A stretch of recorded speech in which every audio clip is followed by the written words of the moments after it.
سؤال بسيط بس هيوقع ناس كتير. هل الصفر عدد زوجي ولا فردي؟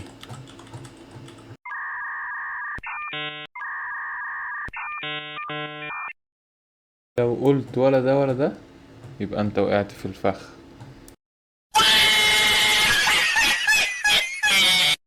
الصفر عدد زوجي، لأن أي عدد زوجي لازم يقبل الاسم على اتنين بدون باقي. يعني شوف مثلا معايا النمط ده، لو قلنا اتنين على اتنين تساوي واحد، أربعة على اتنين بتساوي اتنين، ستة على اتنين بتساوي تلاتة. طب صفر على اتنين بيساوي ايه؟ بيساوي صفر. معنى كده إن مفيش باقي، يعني الصفر حقق تعريف العدد الزوجي، فهو كده يعتبر عدد زوجي.